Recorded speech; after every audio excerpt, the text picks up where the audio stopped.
Bonjour à tous et bienvenue à Débat de presse. Nous sommes là encore pour analyser, décrypter et commenter les grands sujets qui ont marqué l'actualité nationale et internationale au cours de la semaine. Alors pour ce dimanche, 4 sujets nous intéressent. Nous parlerons du rapport du MBDHP sur la neutralisation de 146 terroristes dans les villages de Kainouro, de Ban et de Bomboro.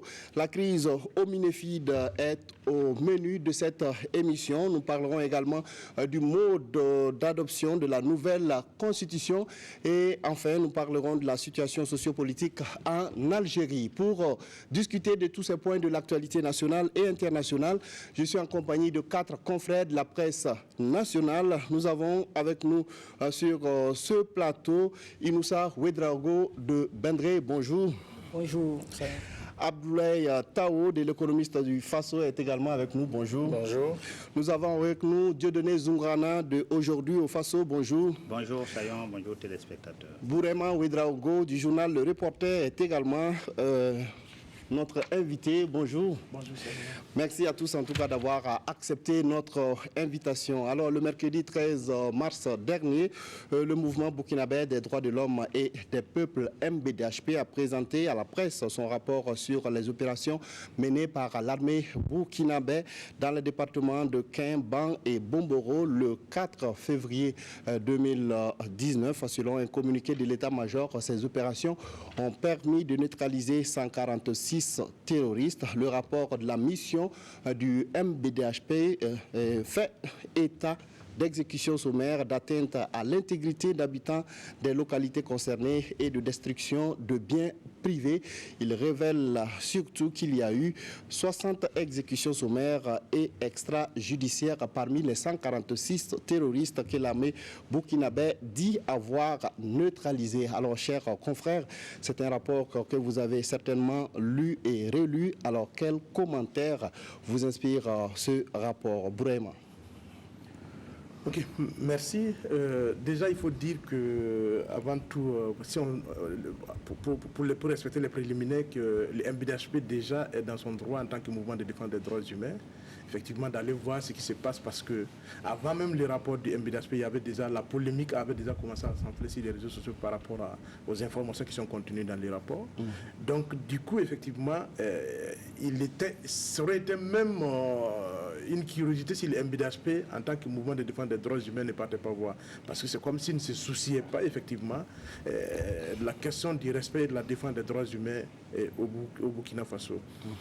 Ensuite, pour ce qui concerne le fond, donc le contenu du rapport, moi je note deux choses. Le MBDHP dit effectivement que si les 146 et les éléments en sa possession permettent de dire qu'il y a au moins 60 personnes qui ont été enlevées chez eux devant témoins, donc qui sont des membres de leur famille et qui ont été exécutés par la suite. La question de fond, ça dit ce qu'il faut, là où il faut faire la part des choses. Les rapports parlent d'exécution extrajudiciaire, ce qui veut dire que même si les individus qui avaient été appréhendés étaient des terroristes, en fait, il ne fallait pas forcément les passer par les armes avant effectivement qu'une institution judiciaire puisse trancher. C'est ça, c'est pour ça qu'on parle d'exécution extrajudiciaire. À partir du moment où on les a appréhendés, il fallait effectivement les mettre à la disposition de la justice pour que la justice puisse trancher. C'est ça le sens de la compréhension que moi j'ai eue du rapport. Deuxième chose, c'est que on a comme l'impression en rapprochant le communiqué de l'état-major, faisant état effectivement des 146 terroristes neutralisés et les rapports du MBDHP, on a comme l'impression effectivement que là où il y a problème, c'est que le MBDHP dit au moins ces 60-là n'ont pas été pris au combat.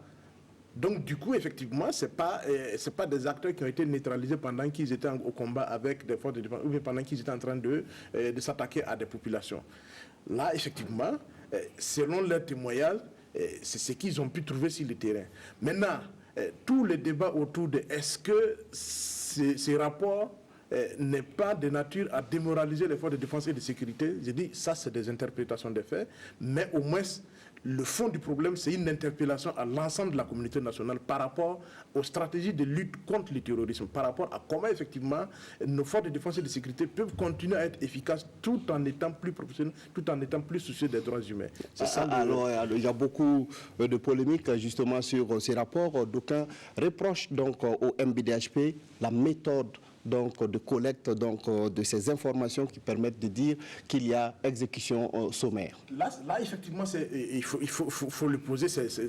En matière de méthodologie d'enquête, effectivement, ça pose problème, ça peut poser problème parce que les gens n'ont pas la même manière de travailler, effectivement. Parce que d'aucuns disent que le MBDHP, effectivement, a fait, c'est plus apaisanti sur les témoignages des parents. Or, dans notre contexte à nous tous, tu peux avoir un parent qui peut-être participe à des activités criminelles dont tu n'es pas au courant. Et les jours où on va le prendre, on dit il est au courant. Bon, peut-être, comme il n'est plus là pour témoigner, tu es convaincu effectivement qu'on l'accuse des choses. Donc, du coup, il fallait effectivement qu'on ait une méthodologie qui permet à la fois de pouvoir non seulement recueillir les témoignages, mais avoir tous les moyens de recoupement possibles par rapport à tout ce qui est dit dans les rapports. Et là, effectivement, c'est un débat. Et moi, je crois que ce débat-là peut être posé et ça peut aider les MBDHP à améliorer sa façon de faire.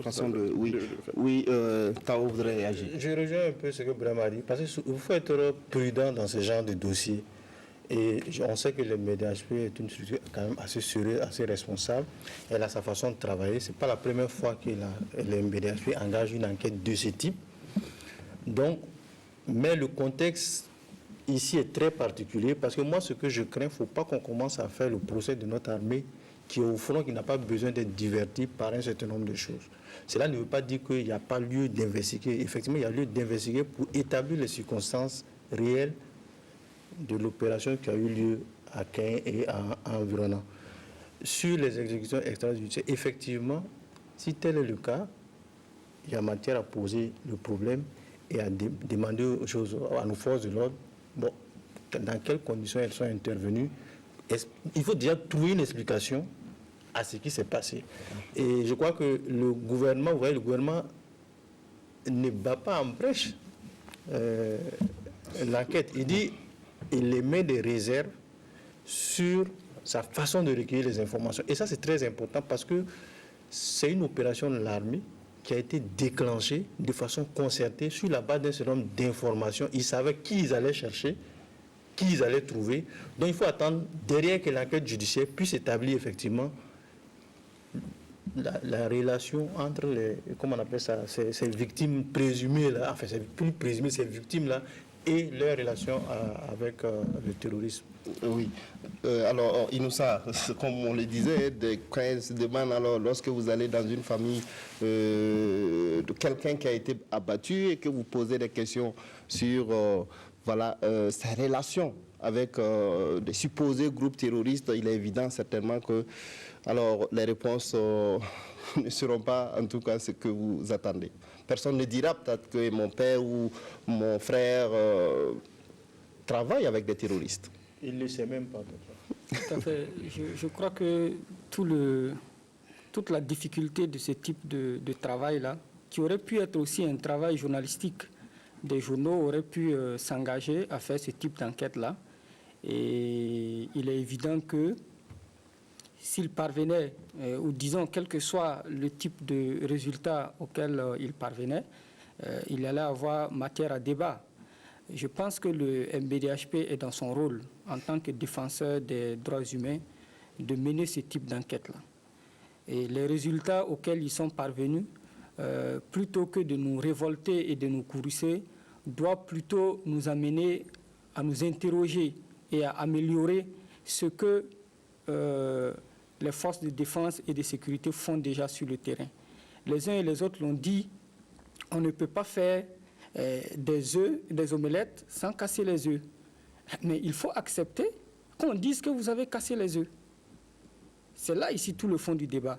Quand on veut la démocratie, il faut accepter ses exigences. Et les exigences de la démocratie nous imposent d'accepter la transparence, d'accepter la liberté d'opinion, d'accepter les critiques et d'accepter aussi que les défenseurs des droits humains puissent faire leur travail et de dire que là, nous avons estimé que vous avez fauté, quitte à ce que leur vis-à-vis donne des avis contraires. Or, ici, on a le sentiment que dans l'opinion publique, la réponse consiste à dire « Non, vous voulez nous empêcher de lutter contre le terrorisme ». Je ne pense pas que ce soit la volonté du MBDHP.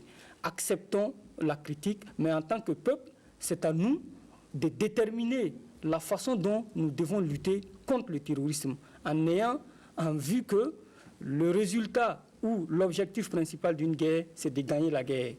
Est-ce que notre victoire est propre? Est-ce que notre victoire est sale? Après, on peut en discuter, mais il faut permettre aux défenseurs des droits humains de pouvoir poser le débat et de dire qu'il y a eu violation des droits s'il y a eu effectivement des violations.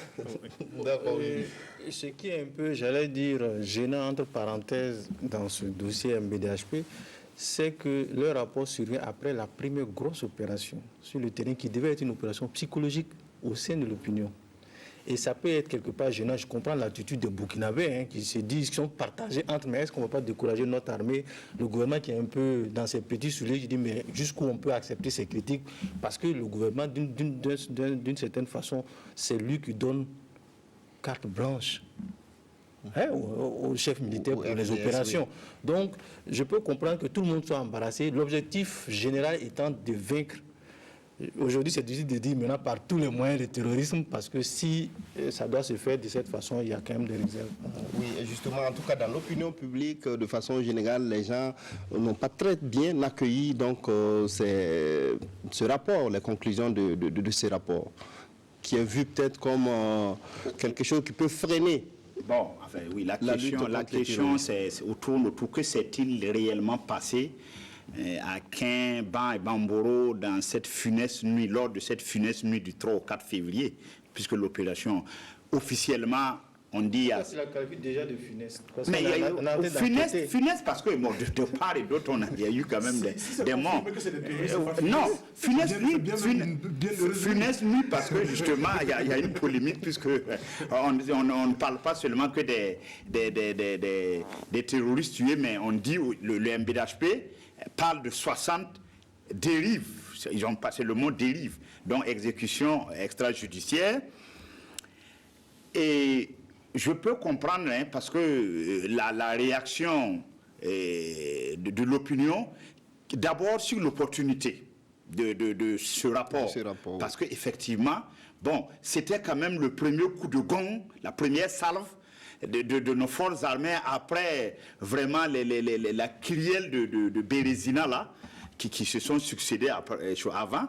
Donc c'était ça. Et donc quand même c'était un avertissement à grands frais à l'endroit des terroristes. Et voilà que le MBDHP, mais là aussi le MBDHP est dans ce... parce que c'est sur saisine des parents des victimes. Donc il y a d'abord l'opportunité, bon, qui n'est pas trop acceptée par l'opinion publique, qui trouve que, bon, quand on tuait vraiment les Burkinabés, où était ce MBDHP? Deuxième chose, il y a effectivement la méthode. Parce que c'est quoi? Ce rapport est basé sur 65 entretiens. C'est dit clairement, Chrysostom Zoumoura a dit, c'est 65 entretiens que le MBDHP a eu avec les parents des victimes dans plusieurs localités. Il y a Quin, il y a Tiembewal, il y a Son-Guiguin, dans beaucoup de localités. Ils ont même rencontré des gens du ministère de la Défense. Ils ont fait les recoupements et finalement, ils ont même publié la liste des 60 vraiment suppliciés extrajudiciairement là. Alors, ça, comme on dit, la grande question, c'est comment concilier l'impératif de sécurisation avec d'inexcusables bavures des FDS, parce que c'est ça. Et là, je dis, c'est vrai que bon, le gouvernement a dit qu'il prend acte et que, bon, ils sont un peu, le gouvernement est circonspect sur justement, ils se disent quand, c'est quoi, ça a eu lieu en février et leur enquête, c'était aussi courant février, ils ont publié ça le 14, non, mars. Donc, ils trouvent que le laps de temps de l'enquête, non seulement est court et la méthode n'est pas ça. Ensuite, le MBDHP quand même a exhibé des choses assez gravissimes. Ils disent qu'il n'y a même pas eu de combat Il n'y a pas eu de combat dans ces zones et que les gars qu'on a tués, ce n'était pas l'ordre de combat. Puis, ils disent que les présumés terroristes se présentent même comme des protecteurs des populations dans ces endroits-là. Ce qui fait que les populations locales-là n'ont plus confiance même à nos FDS. Donc bon, bien sûr, le gouvernement ne peut pas accepter cette version parce que.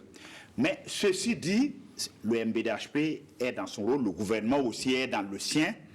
Mais moi, je pense qu'il ne faut pas aussi balayer du revers de la main ce que dit le MBDHP. C'est vrai qu'aujourd'hui, bon, quand on voit les populations civiles et puis les FDS tomber, bon, la tendance est de dire, ah, vraiment, quand on tuait nos gars, où étaient.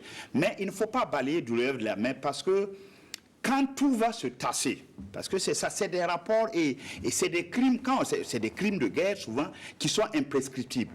Quand tout va se tasser et que peut-être on aura vraiment vaincu plus ou moins ce terrorisme-là, c'est des dossiers qu'on peut après exhumer. Et des militaires qui ont participé à ces opérations, vous pouvez être assis chez vous, et puis je vais plus loin même, la CPI peut se saisir de ce dossier. Et puis, prenez le cas de Jean-Pierre Bemba, qui est allé à RCA pour aider le président qui avait la barbe poivre sel, comment il s'appelle? Voilà, Ange Patassé. Mais c'est à RCA que Jean-Pierre Bemba a passé 10 ans à la CPI. Parce que ces militaires-là ont fait des choses pas possibles là-bas. Il a passé, et ça lui a valu même son évaluation.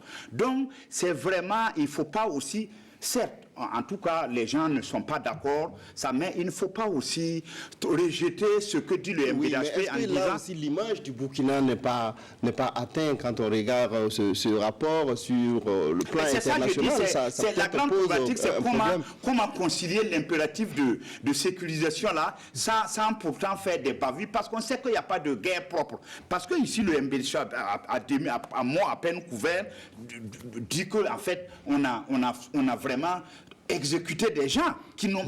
Voilà. Ils disent qu'on aurait pu les arrêter, ça, les conduire dans je une pense qu'il y a ça qui est quand même... Est-ce que justement, c'est pas sur la base de certaines informations aussi que les forces de défense et de sécurité ont agi? Oui, mais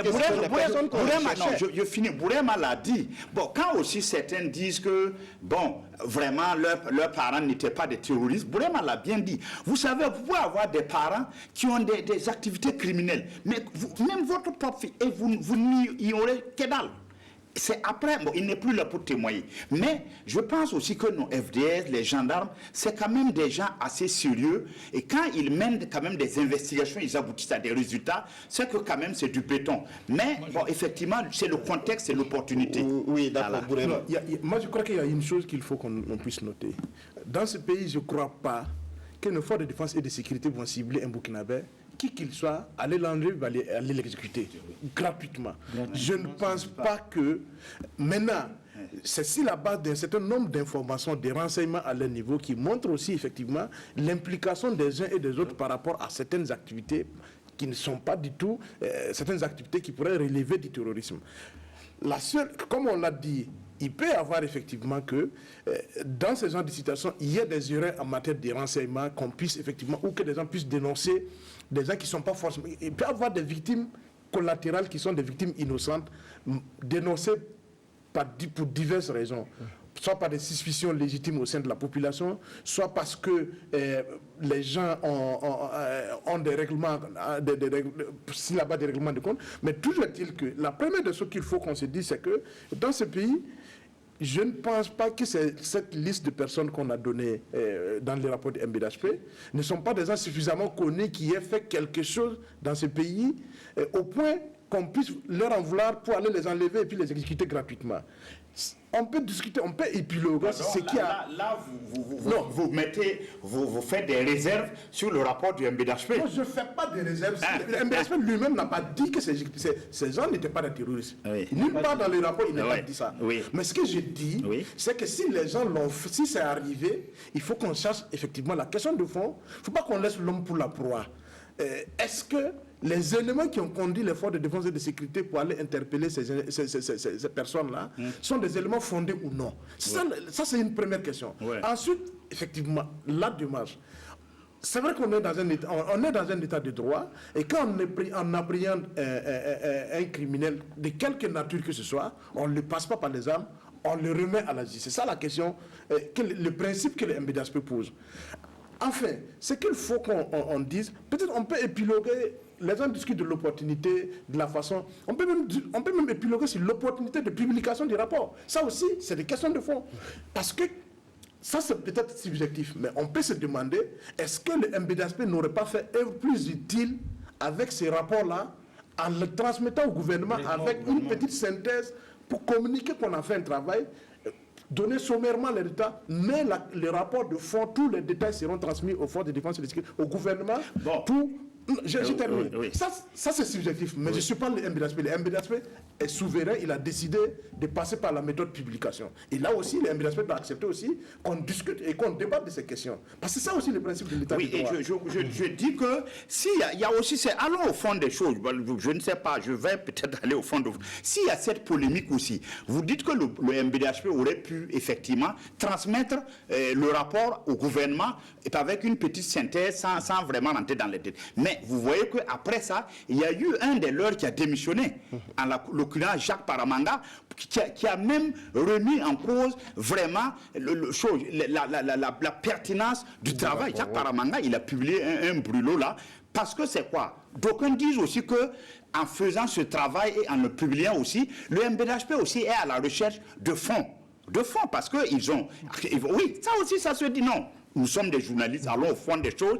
Vraiment, peut-être je complète votre pensée, mais je pense aussi si le MBDHP a choisi la voie publique, de mettre ça sur la place publique aussi, c'est pour qu'il y ait beaucoup plus d'écho. Parce que ça aurait été un rapport qu'on transmettait au gouvernement avec une certaine... Peut-être que ça n'aurait pas eu vraiment cet écho-là. Donc les gens aussi pensent que le MBDHP est à la recherche d'argent, donc il faut faire beaucoup de bouquins. Vrai ou faux?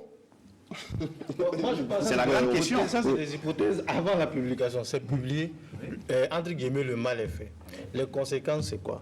Les conséquences aujourd'hui, c'est de voir jusqu'où ça peut impacter l'approche d'engagement de notre...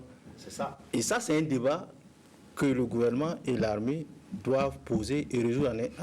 Il faut que ce soit un débat lucide et maîtrisé.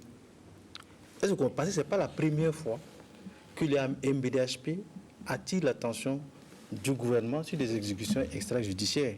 Vous vous rappelez, dans les années 2000, on s'est levé le matin, on trouvait des cadavres à la forêt, on trouvait... Là, c'était les nettoyages. C'était le grand bandit. Oui, voilà. Mais qui était grand bandit en ce moment, qui n'était pas grand bandit, quand vous retrouvez quelqu'un... Quand vous retrouvez quelqu'un trucidé des balles, ça dit que n'importe qui pouvait y passer, mais le MBDHP a fait son travail. Moi, je pense qu'il faut qu'on soit lucide. L'objectif pour nous, c'est de rester concentré sur la lutte contre le terrorisme.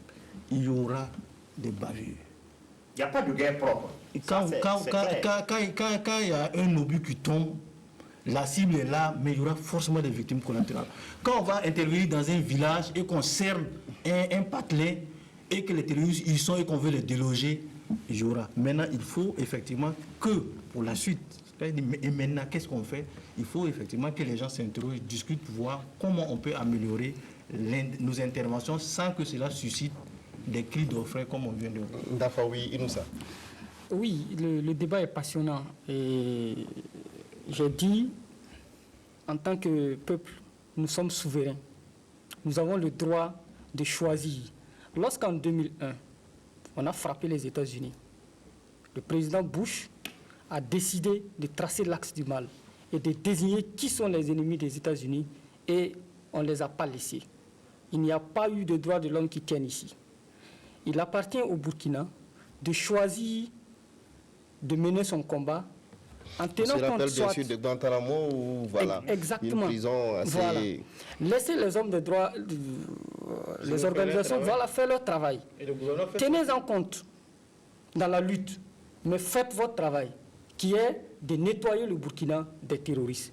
Mais attention au service après-vente, parce que nous sommes tous burkinabés. Aujourd'hui, ceux qui nous attaquent ne sont pas des étrangers. Ça aurait été des étrangers, ça allait un peu faciliter la tâche. Mais à partir du moment où nous sommes burkinabés, nous devons faire en sorte d'éviter que la lutte contre le terrorisme divise les communautés au Burkina Faso. Et c'est, à mon avis, l'élément fondamental sur lequel nous devons tabler pour éviter qu'après, nous soyons divisés. Et là, malheureusement, les terroristes sont en train de réussir. Oui, vraiment, dernière réaction sur... Très rapidement, en fait, cette question du rapport du MBDHP qui fait polémique, en fait, c'est à l'image du Burkina ce qu'on est devenu ces dernières années. En fait, il y a une sorte d'intégrisme intellectuel qui est en train de s'installer au Burkina qui ne tolère pas la divergence de points de vue. Et ça, il faut qu'on sorte de là. Pour moi, ce n'est pas un problème que le MBDHP ait publié un rapport si ce qui s'est passé dans la région du Nord et une partie de la région de la boucle du monde. Ce qui est essentiel dans ça, c'est de dire, nous allons... Et là, le communiqué du gouvernement, effectivement, prend en compte une partie, en disant, effectivement, nous prenons acte, mais nous mettons déjà des réserves si la méthode de collecte et de traitement de l'information par les MBDHP. Ensuite, nous avons demandé l'état-major à travers le tribunal militaire en train de faire des investigations et nous situerons davantage ce qui s'est passé effectivement dans cette partie du Burkina dans la nuit du 3 au 4 février. Je crois que sur ces questions-là, il est bon que les Burkinabés acceptent de passer à autre chose. C'est ce débat, ces polémiques inutiles, ces vindicatives qui peut plutôt contribuer à démoraliser l'effort de défense et de sécurité. En tous les cas, il faut qu'aujourd'hui, chaque Burkinabé, tous les Burkinabés autant que nous sommes, personne n'a intérêt à ce que les terroristes triomphent si les forces armées et les forces de défense et de sécurité. Parce que nos petites querelles, je constate que ce sont les militants du CDP et autres là qui sont aujourd'hui les défenseurs du MBDHP et qui hier étaient les profondeurs du MBDHP.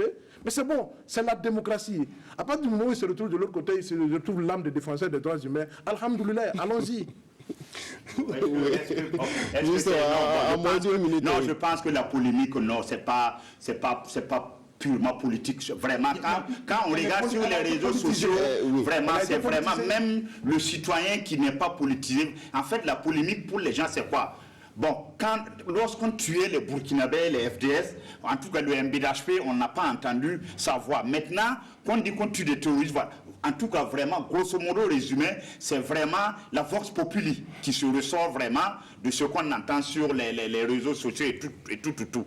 Bon, maintenant, vous êtes allé jusqu'à dire que c'est les gens du CDP. Moi, vraiment, je n'ai pas vu que c'est les gens du CDP. Bon, je ne vais pas stigmatiser quelqu'un. Moi, je suis sur les réseaux sociaux. Voilà. Je connais les profils. Bon, donc, mais il n'y a pas que les réseaux sociaux. Même dans les gargotes et autres là, les gens polémiquent sur ces choses. Voilà, sur les radios. Il ne faut pas se concilier seulement aux réseaux sociaux. Dans les salons, dans les gargotes, même dans les rues comme ça, tu entends les gens dire que mais ce MBDHP là, c'est... Donc bon, je pense que bon, circonscrire ça au CDP, bon,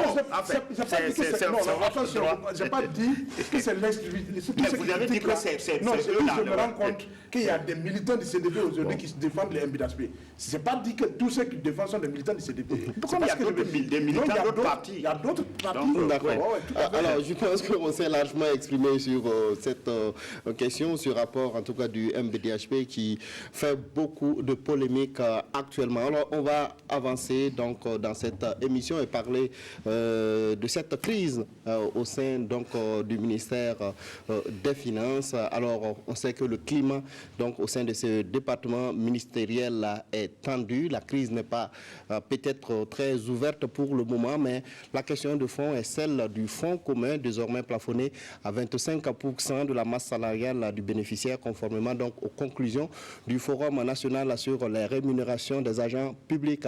Alors, ce plafonnement crée donc un autre problème, celui du remboursement des prêts donc contractés par les agents sur le fonds commun. Les banques menacent donc de ponctionner les prêts sur les salaires. Le gouvernement demande aux banques de ne pas mener d'opération jusqu'à la fin du premier semestre, le temps donc de trouver une solution à travers les négociations avec les syndicats et peut-être avec les banques aussi.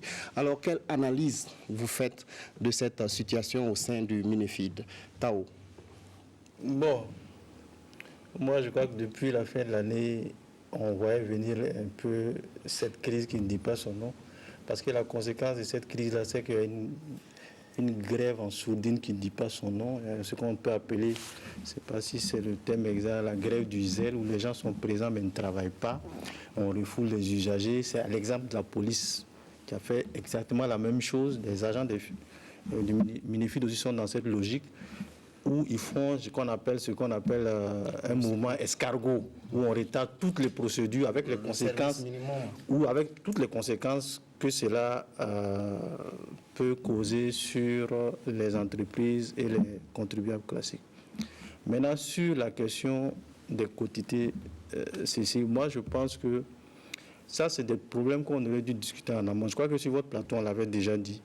Au moment où l'opinion avait désavoué le fonds commun, au moment où l'opinion était d'accord qu'on regarde effectivement pour rationaliser la gestion de ce fonds commun, les bénéficiaires, j'allais dire même je dirais même les syndicats, parce que c'est eux qui font autorité en termes de discussion avec le gouvernement, auraient dû anticiper cette question. Parce que dans le cadre des négociations avec le gouvernement sur le fonds commun, ça dit si vous nous prenez ça, garantissez-nous ça. Et c'est ça qui n'a pas été fait. Et si vous vous rappelez, lors de l'adoption du budget en décembre, c'est le gouvernement même qui prend l'initiative, qui dit, bon, on sait que ça risque d'avoir des impacts, parce que 25%, ça veut dire qu'ils vont avoir des fonds communs réduits. On va voir dans quelle mesure on peut trouver des solutions pour cela. Malheureusement, les solutions ne sont pas venues à temps. Et les banquiers, eux, ils ont donné de l'argent, c'est de l'argent de d'autres contribuables qu'ils ont pris, mettre au service de ces agents de Minifid, ont commencé à recouvrer, parce qu'eux aussi sont au courant de l'actualité. Donc ils ont commencé à recouvrer, et ça fait le grincement des dents avec tout le malaise qu'on constate actuellement au niveau de nos régies. Maintenant, le problème qui va se poser, quand le gouvernement demande aux banques de ne pas couper, est-ce que les banques sont obligées de tenir compte de la décision du gouvernement? Parce que les banques sont sous la tutelle, c'est vrai, il y a une tutelle technique au Burkina Faso qui est le ministère de l'économie, mais ils ont des ratios et des procédures qui sont contrôlées par la BCEAO. Donc, je ne sais pas jusqu'où cette négociation... Ce qui est sûr, il y a une négociation qui est en cours. On verra, on espère que ça va aboutir et qu'on va trouver une solution. Maintenant, l'autre question qui est primordiale qu'il faut poser, c'est qu'aujourd'hui, tout le monde est pris au piège du fonds commun. Parce que les banques sont les premières victimes. Les bénéficiaires, aujourd'hui, sont les victimes, des victimes. Mais les banques, aujourd'hui, en sont victimes parce qu'elles aussi, elles ont adossé des crédits sur le fonds commun. Et aujourd'hui, il y a des spécialistes qui se disent c'est une erreur des banquiers qui est d'avoir indexé des crédits sur le fonds commun, parce que le fonds commun, c'est un revenu qui est aléatoire. La preuve aujourd'hui, voilà, c'était sur les salaires ordinaires des gens qu'on aurait dû, comme tous bons citoyens, indexer les crédits. On a indexé sur le fonds commun. Les fonds communs ont fondu comme beurre au soleil. Effectivement, les banques doivent assumer quelque part aussi cette part de responsabilité. Alors, quelle est la solution dans cette affaire? Est-ce que l'État, par exemple, doit éponger cette dette des agents du ministère ou qu'est-ce qu'on fait? Parce que si on a réduit le fonds commun, à plafonner ça à 25%, alors si les banques doivent prélever ça sur le salaire, ça devient très difficile pour ces agents qui pratiquement auront des salaires très très très bas. Moi je crois que, pour répondre à votre question, est-ce que l'État doit éponger ses crédits? Moi je crois que non. Parce que ce serait créer une injustice au nom de quoi l'État burkinabé peut éponger les crédits de quelques-uns de ses citoyens alors qu'il y a la grande majorité des populations qui ne peuvent même pas avoir accès à ces crédits. Ça, c'est un problème. En fait, il faut que... moi, je crois qu'à un moment donné, il faut que les Burkinabés acceptent de s'assumer. Les agents du Minifid ont poussé jusqu'à ce qu'on augmente le fonds commun à un stade où c'était plus supportable. Aujourd'hui, on a les conséquences. Déjà, ils doivent s'estimer heureux, et ça, je pèse bien mes mots, ils doivent s'estimer heureux, parce que ce n'est pas la majorité des salariés de l'État burkinabé qui peuvent avoir un fonds commun jusqu'à 25% de leur salaire. Ça aussi, ils continuent à être des privilégiés de la République. Ça aussi, c'est une réalité qu'il faut qu'on donne. Malgré qu'on a divisé le fonds commun par 4. Il reste encore parmi les privilégiés de la République. Ça aussi, il faut qu'on ait l'honnêteté de poser les débats. Ensuite, cette histoire de prêt avec les banques aussi doivent assumer leurs fautes. S'ils ont accepté effectivement indexer les crédits si les fonds communs, c'est à eux maintenant d'accepter qu'il y ait une négociation pour voir comment on peut reporter le remboursement de ces crédits-là à partir des revenus actuels réels de leurs clients. Parce qu'il faut que les gens acceptent que les choses ont changé et il faut que chacun s'y mette, à moins que le gouvernement, comme à ses habitudes, décide de se coucher encore.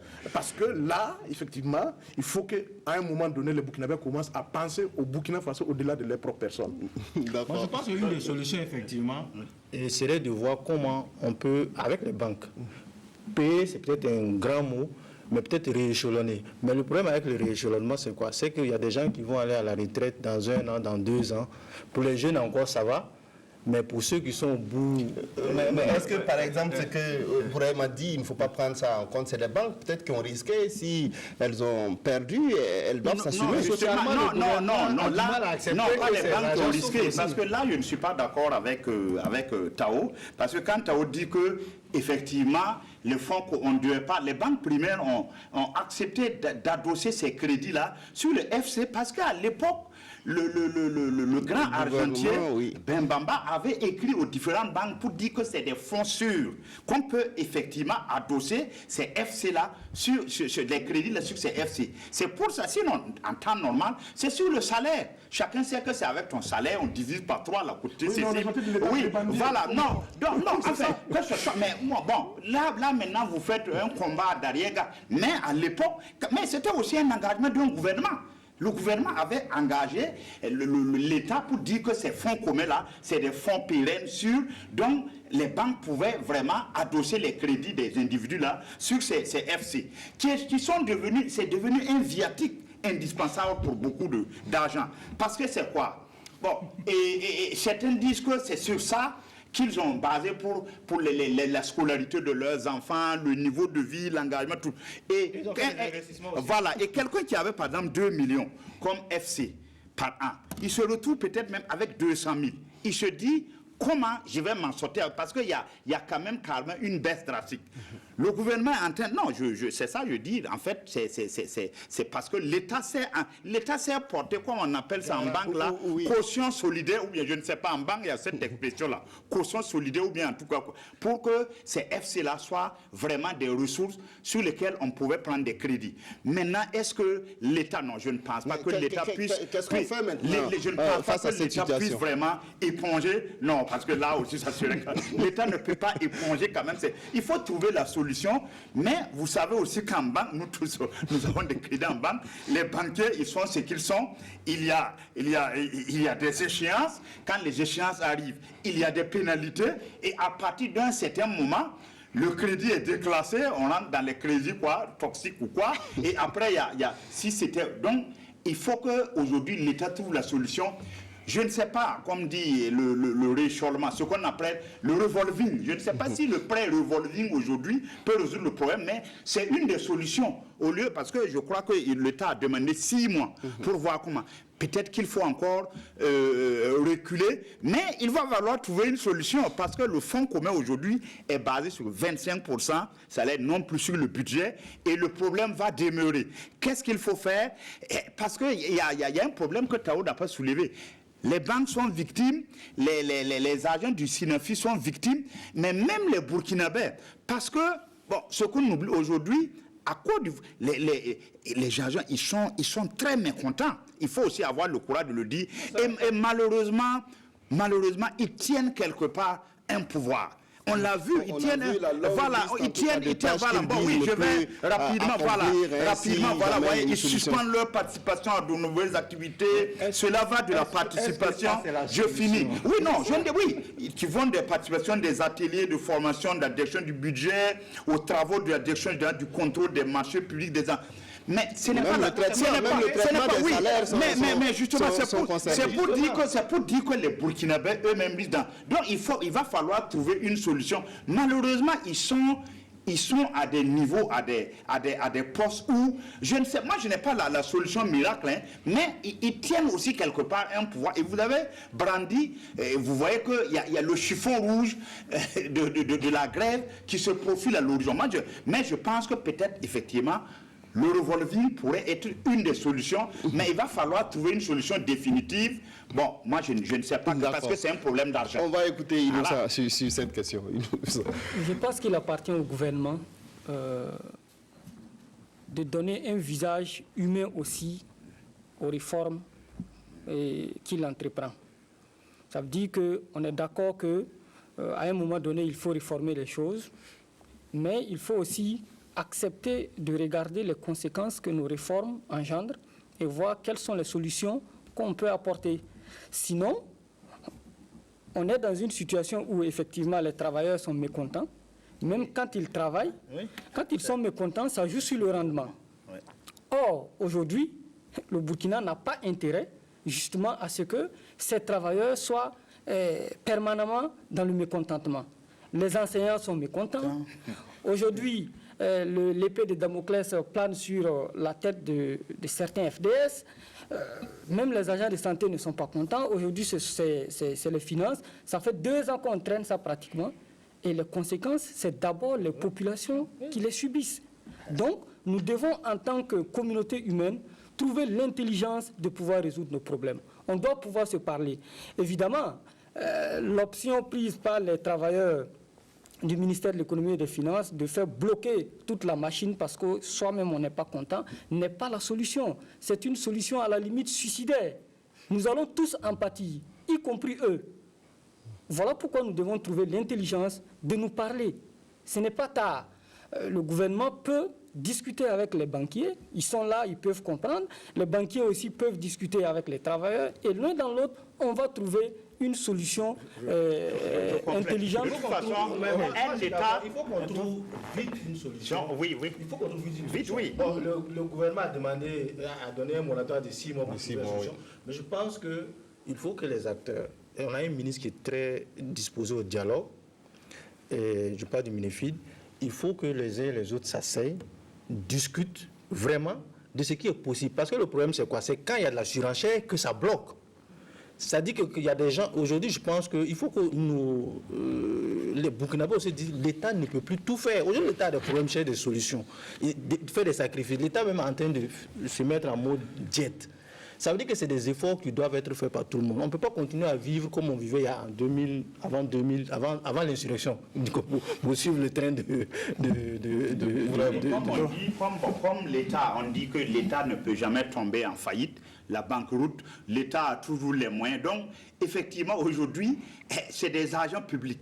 Ils ont les yeux rivés sur l'État. Je crois que c'est en discutant avec les banques qui ont aussi des obligations, parce que quand vous traînez des... Je pense que c'est créances tout confondues là. Il y a des citoyens aussi qui sont assez durs avec les agents. Oui, non, mais parce que... Oui, mais... Qui disent non, c'est de l'argent qu'ils ont déjà pris. Quand vous avez en banque, c'est pour ça que nous tous, quand vous prenez un crédit en banque, il faut rembourser jusqu'au dernier copec. Ça, la banque, si vous avez, on vous appelle, le contentieux vous appelle, les trucs, et finalement, il y a des relances, il y a des... Ah oui, non, chacun sait que... Mais donc, il faut payer. Ça on ne discute pas là-dessus. Ils ont contracté des prêts, ils doivent payer. Maintenant, il y a un problème de temps, ils sont coincés, ça arrive à chacun, on négocie. Mais même ce moratoire ne peut pas être renvoyé ad vitam aeternam. Il va falloir, à un certain moment, trancher. Oui, en 30 secondes, pour qu'on avance. En 30 secondes, c'est que, en fait, pour régler, là où le gouvernement pose problème pour régler ce genre de questions, c'est que le gouvernement ne s'applique pas effectivement ses devoirs aussi de montrer que ils sont les premiers à serrer la ceinture.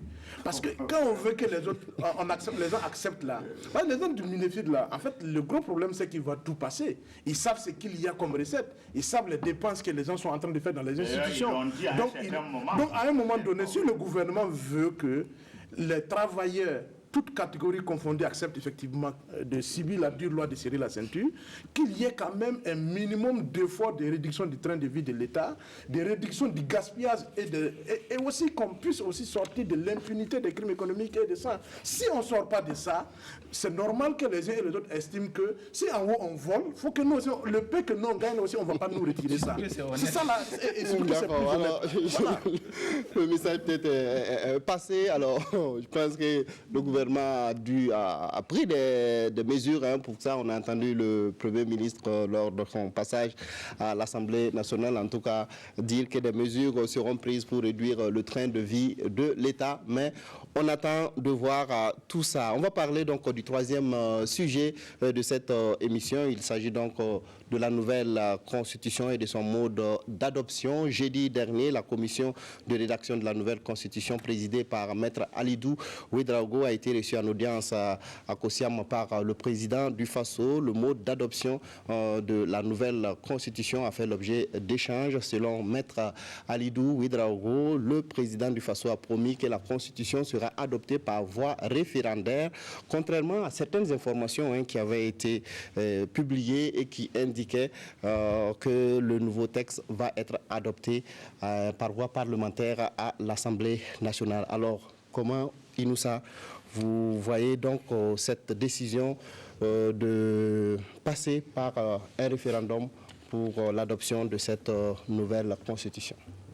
Bon, là aussi, c'est un autre vieux débat que nous traînons depuis des années. Depuis 2014, quand le régime a chuté, les uns et les autres se sont dit qu'il nous fallait une constitution. Les hommes politiques ont louvoyé sous la transition. On n'a pas voulu de cette constitution-là. On a dit non, il fallait le nouveau pouvoir parce que c'est le nouveau pouvoir qui aurait la légitimité de le faire. Donc ça fait globalement 5 ans qu'on traîne ce faux débat-là, sans véritablement savoir exactement à quel moment on va le faire, que ce soit par voie référendaire ou que ce soit par voie parlementaire. Mais dans tous les cas, nous devons admettre aujourd'hui que c'est un débat qui n'intéresse plus les Burkinabés. Adoptez ça comme vous voulez, mais vous êtes en décalage vis-à-vis de ce peuple-là. Parce que le peuple a d'autres préoccupations. Les gens veulent manger, les gens veulent se loger, les gens veulent se soigner, les gens veulent s'éduquer. C'est ça la principale contradiction des Burkinabés. Le débat, que ce soit par voie référendaire ou parlementaire, ça fait des années que nous le menons. Maintenant, je dis personnellement, le Burkina gagne quoi à l'adopter par voie référendaire, en dehors de dire que nous avons respecté les normes démocratiques, des débats intellectualistes, etc. Ou qu'est-ce qu'on gagne à le régler par voie parlementaire? Ici, nous avons besoin d'argent. Au quotidien, on demande aux Burkinabés de cotiser pour aider nos FDS. À un moment donné, il faut avoir l'intelligence de se dire, bon, écoutons, les débats intellectualistes, des gars des droits, etc., tout ça c'est bon. Mais nous, en tant que peuple souverain, on doit se dire que, bon, allons à l'essentiel. Et pour moi, l'essentiel, c'est de pouvoir adopter cette nouvelle constitution-là, sans que des Burkinabés continuent à subir les conséquences d'un certain nombre d'incompétences ou d'un certain nombre d'inconséquences de nos hommes politiques. Alors, ceux qui plaident pour la voie parlementaire mettent sur la table peut-être la question financière. Le Burkina Faso économiquement peut-être connaît des difficultés. Est-ce que ce n'est pas plus simple d'aller au Parlement, à l'Assemblée nationale, voter le texte que de peut-être mettre encore des millions, voire des milliards dans un référendum? Oui. Moi, je pense qu'il faut... souvent on parle de lucidité, mais il faut être réaliste. Les politiciens doivent être réalistes. Et moi, je suis tout à fait d'accord avec ce que nous vient de dire. On a une situation, on a des priorités, les ordres de priorités ont changé. Il faut qu'on voit dans quelle mesure on peut adopter très rapidement cette nouvelle constitution-là et avancer. Parce que ce n'est pas cette constitution qui va changer les problèmes qui sont posés immédiatement au Burkinabé. C'est la gouvernance au jour le jour dont vraiment parlait là. Bonne gouvernance, lutte contre la corruption, c'est ça qui va changer le quotidien des Burkinabés. Maintenant, d'un point de vue strictement financier, il n'y a pas de débat là-dessus. On connaît le contexte économique du pays, on sait le référendum, combien il va nous coûter. Par voie référendaire, on fait une économie de quelques milliards qu'on peut investir dans les écoles, qu'on peut donner à l'armée. Et d'ailleurs, cet argent n'est même pas encore mobilisé parce qu'avec toutes les difficultés de recouvrement qu'on a, je ne sais pas si c'est nous-mêmes qui allons le financer parce que c'est une activité souveraine, ou bien on va encore tendre la CEBI dehors pour qu'on nous finance notre référendum. Donc je pense qu'à ce niveau, il n'y a pas beaucoup à tergiverser. La solution la plus simple, c'est d'aller par le Parlement. Maintenant, il y a un os. Parce que vous voyez que quand un président prend la parole et s'engage, on attend à ce qu'il respecte sa parole. Et je ne sais pas si ma mémoire est bonne, je crois que le président a donné son cutis pour que ça se fasse par voie référendaire. Voilà. Maintenant, ici, ce n'est pas possible. Il faut qu'il sorte très tôt, motiver sa décision et proposer une autre alternative. Et on coupe court au débat et on se prépare à aller au référendum par voie parlementaire. D'accord. Alors, la question de la légitimité est mise sur la table. Si c'est adopté à l'Assemblée... C'est parce que le président, je crois qu'il nous a promis plus que ça. Donc, on ne va rien venir, mais on ne lui tient pas rigueur. Ce qu'il faut... Moi, je crois que ce débat, comme l'a dit nous, c'est un faux débat. Et c'est la preuve aussi, effectivement, que cette classe politique est en totale déconnexion avec les réalités et les préoccupations de la grande majorité des Burkinabés. Aujourd'hui, le débat pour les Burkinabés, ce n'est pas une constitution. Ce n'est pas la 4e ou la 5e République. Ça change quoi dans le quotidien des Burkinabés quand on quitte la 4e pour aller à la 5e République? Moi, je ne vois pas. Honnêtement, il faut qu'on repose de vrais débats. Que si, effectivement... Donc, on se dit que c'est la loi fondamentale, il faut qu'il y ait une participation populaire à partir du moment où la Commission constitutionnelle a réuni l'ensemble des composantes de la société burkinabé, y compris les différentes partis politiques, et qu'il y a eu consensus au sein de cette Commission constitutionnelle. Moi, je crois qu'il faut faire confiance, effectivement, à la Commission constitutionnelle, faire confiance, effectivement... Ce n'est pas la faute du pouvoir ou des Burkinabés si certains partis sont incapables d'avoir des députés à l'Assemblée nationale. Donc, ceux qui sont à l'Assemblée nationale, c'est ce que le peuple a voulu, c'est les partis que le peuple a voulu qu'ils soient représentés, qui sont à l'Assemblée nationale, donc ils sont valablement légitimes pour mener le débat au nom du peuple. Si on est en démocratie, il faut respecter les principes aussi. S'il y a des dispositions dans la Constitution qui ne permettent pas, dans la Constitution actuelle, qui ne permet pas au Parlement de trancher sur une nouvelle Constitution, il faut changer, il faut réviser, commencer par réviser cette Constitution. On est dans un État, il faut être intelligent et puis travailler avec les moyens de bord. Les moyens de bord. Oui, désolé. Si vous partagez les avis. Je suis quand même moins péremptoire en disant que bon, c'est vrai qu'aujourd'hui, vivre d'abord, penser à la Constitution, ensuite il faut manger, il faut boire, il faut se soigner, il faut aller. Mais quand même, une loi fondamentale, c'est pas rien. Si depuis 2000... Oui, on l'a, mais c'est une nouvelle constitution qui doit être adoptée. C'est des modifications. Voilà. C'est des modifications. Laissez-moi finir quand même. L'article 37, on l'a verrouillé à double tour. Mais vous vous rendez compte qu'en 1991, pour passer de l'état d'exception à l'état de droit, qu'est-ce qui a motivé le régime de Blaise à l'époque de Chou? Il y avait le problème des aides-chefs d'État, le statut des aides-chefs d'État, des femmes, des syndicats, de la deuxième chambre, le bicaméralisme. Tout ça a fait que, bon, il fallait vraiment trouver des constitutions. À l'époque, c'est vrai qu'il y avait les Yébouinsan, les Ali de Haute. Mais à l'époque, c'était surtout, comme la plupart des constitutions africaines, c'était des Français. C'était un certain Edmond Jouve qui est venu et qui nous a pondu notre constitution. Ici. Et ça... Pour la présente, pour la 5e République, on a la chance quand même que c'est des constitutionnalistes, comme l'a dit Bourema, c'est vraiment une palette de gens qui ont vraiment réfléchi. Donc les problèmes soulevés, il y a la constitutionnalité de la chefferie coutumière, beaucoup de choses qui sont dedans. Et s'il y a cette polémique-là encore, c'est parce que c'est la même opposition qui est représentative à l'Assemblée qui avait dit qu'il fallait coûte que coûte que ça soit pas l'option, que ce soit l'option référendaire, parce que si on va à l'Assemblée, le MPP est majoritaire avec ces choses, ses partenaires majoritaires, donc il n'y aura pas cette légitimité-là entre griffes. Ça, c'était la voie parlementaire, qui avait l'avantage d'être moins onéreuse. Bon, finalement encore, c'est la même opposition qui dit non, si on ne va pas le référendum, c'est des milliards, comme l'a dit Tao. Bon, qu'est-ce qu'il faut faire? Aujourd'hui, on est dans un contexte tel que, qu'est-ce qu'il faut faire? Bon, mais les priorités du pays ont changé depuis peut-être les priorités ont changé.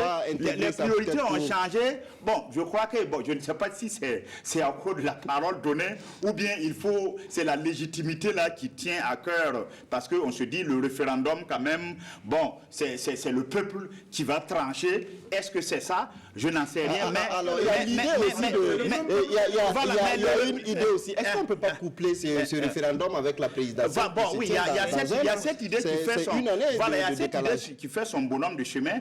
Et je crois qu'il y a eu une fois le président de la CENI même à effleurer le sujet en disant pourquoi ne pas coupler la présidentielle. Bon, mais là, on aura quand même beaucoup de couplage, hein, parce que les législatives aussi vont coïncider avec ça. Donc, on aura référendum présidentiel. Bon, on n'est pas la RD Congo qui a les moyens d'organiser des élections, parce que nous, vraiment, ça va nous coûter la peau des fesses. Est-ce qu'on a cet argent pour faire ça? Donc, bon, maintenant, peut-être que le président, s'il va... Alors, donc, c'est pas évident. Juste un mot là-dessus. Parce que le risque aussi qu'on court à tergiverser un référendum parlementaire, c'est que ça n'a pas lieu sous ce mandat même. Mais tout porte à clore. Je crois que ça n'aura pas lieu sous ce mandat parce qu'on ne peut pas faire un référendum en 2019 et une présidentielle en 2020. Mais pourtant, on nous avait même parlé du 24 mars. C'est sûr que à l'Assemblée. Par l'Assemblée. Maintenant que c'est le référendum. Le 24 mars. Bon, manifestement, est-ce que ça va peut-être être en 2020 ou après l'élection présidentielle qu'on va basculer dans la 5e République? Tout ça, c'est... Mais effectivement, les priorités ont changé. Aujourd'hui, il y a l'insécurité. Et il y a nos finances qui ne vont pas bien, il y a beaucoup de choses. Bon, donc quand même... D'accord, alors on te laisse la parole pour terminer avec l'Algérie, malgré donc les nouvelles mesures prises par les autorités, le report des élections, Bouteflika qui ne sera plus candidat. Malgré tout ça, il y a des manifestations qui continuent dans ce pays. Alors, est-ce qu'on va aller vers la rupture avec peut-être une insurrection? Comment vous analysez cette situation en Algérie, très rapidement? Non, bon, j'avais dit que les deux qu'il a nommés, c'est-à-dire la Mamran et puis Noureddine, c'est des kamikazes que Bouteflika a envoyés au casse-pipe transitionnel. Parce que c'est eux qui auront la charge de gérer la transition pour trouver l'oiseau rare qui va vraiment conduire. Mais je pense que Bouteflika, il a eu son glissement. Autant Kabila Junior a eu son glissement. Lui aussi, il a eu son tajarcé, comme le Nigérien voulait, il a eu son bonus. Parce qu'il ne va plus être candidat, mais il est président jusqu'aux élections et on ne sait pas qu'est-ce qui va passer après. Est-ce que ce n'est pas une manœuvre dilatoire pour mettre son homme en avant qui va se faire élire? Mais je crois que le peuple algérien est vigilant et ça va être difficile que le système Bouteflika la tienne. Bon, nous, on a parlé en tout cas de révolution tranquille. En tout cas, l'Algérie, c'est pratiquement une révolution qui est en cours. Et en fait, le camp Bouteflika essaie de gagner du temps pour sauver les meubles, mais ils savent que vraiment son système s'est craquelé. D'accord, oui, vraiment. Oui. Bon, est-ce que c'est Bouteflika qui est derrière tout ça? Bon, officiellement, c'est lui. Même si je pose la question parce que depuis 2013, depuis son AVC, il n'a même pas parlé à son peuple. Oui, mais... On a même bâti campagne pour lui, pour qu'il soit élu. Aujourd'hui, en fait, il va déposer, on dit la Constitution dit que c'est lui qui va déposer sa candidature, c'est quelqu'un d'autre qui a allé déposer la candidature. On dit qu'il a retiré la même candidature qu'il n'a pas déposée. Bon, en fait, on a comme l'impression qu'il y a un système, comme on l'a dit, autour de Bouteflika qui tient le pouvoir et qui utilise effectivement, qui a besoin du nom de Bouteflika pour continuer à gérer l'État algérien. Et les Algériens ont découvert le manège et en fait, le débat aujourd'hui en Algérie s'est dit, c'est pas seulement que on n'était pas seulement contre le 5e mandat. On était contre le système qui était établi et qui faisait effectivement que peut-être la haute hiérarchie de l'armée, effectivement, autour de Bouteflika, gère le pouvoir d'État en violation, effectivement, des aspirations du peuple algérien. Et du coup, aujourd'hui, ce qui se joue, le report des élections, effectivement, les gens voient... parce qu'on n'a pas demandé... On a demandé à Bouteflika de retirer sa candidature. Mais on ne lui a pas dit de reporter les élections. Parce que les deux ne vont pas forcément ensemble. Il aurait pu retirer sa candidature et laisser le calendrier électoral en l'état.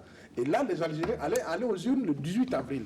Malheureusement, ce n'est pas le cas. Et certainement qu'aujourd'hui, soit effectivement Bouteflika ou le camp qui utilise son nom pour diriger, se résout à proposer au peuple algérien un calendrier électoral précis et rapide, soit effectivement on va aboutir à une révolution tranquille comme Dieudonné disait. Moi je pense en 30 secondes. Je pense qu'il est dans l'intérêt par exemple de l'Algérie de reporter ces élections. Ça arrange ou ça n'arrange pas, mais je pense que globalement ça arrangerait tout le monde qu'on reporte les élections. Le temps justement, Dieudonné a parlé d'une révolution tranquille. cette révolution n'est pas violente. Vous avez vu l'ambiance dans les rues. Donc, il faut laisser les acteurs négocier. Parce que l'opposition, quelque peu surpris de cette réaction, a besoin de s'organiser. La rue même a besoin. Il faut aujourd'hui, ils ont besoin, l'opposition, enfin le pouvoir a besoin d'un interlocuteur valable, justement, politique, pour négocier la suite des événements et voir comment on organise les élections, dans quelles conditions. Et je pense que le report, pour moi, il est vraiment nécessaire pour que les acteurs se donnent les moyens de bien organiser la transition. Parce que déjà, les non-violentes, il faut saluer. Maintenant, il ne faut pas que ça dégénère si les aspirations de la rue ne sont pas effectivement prises en compte. Oui, Inoussa, tu as le dernier mot. Il ne faut pas que les Algériens commettent les mêmes erreurs que les Burkinabés. Voilà. En croyant que c'est fini. Voilà, parce que Bouteflika a retiré sa candidature, c'est fini. Non. Il faut continuer le combat, il faut continuer la pression, il faut atteindre ses objectifs. Et je pense que les objectifs des Algériens n'étaient pas seulement effectivement d'empêcher Bouteflika. En empêchant Bouteflika de se présenter, c'est un système aussi qu'il rejette. Et il faut aller donc dans ce sens-là, en continuant à mener le combat pour que le système y change. Merci en tout cas pour vos différentes contributions à cette émission. Je rappelle très rapidement que j'étais sur ce plateau avec Bourema Ouedraogo du journal Le Reporter, Dieudonné Zoungrana de Aujourd'hui au Faso, Abdoulaye Tao de l'économiste du Faso et Inoussa Ouedraogo de Bendré. Merci à vous de votre fidélité. On se retrouve dimanche prochain si Dieu le veut. Restez en compagnie de nos programmes. L'information revient tout à l'heure à 13h dans une présentation de Godefroy Bazi.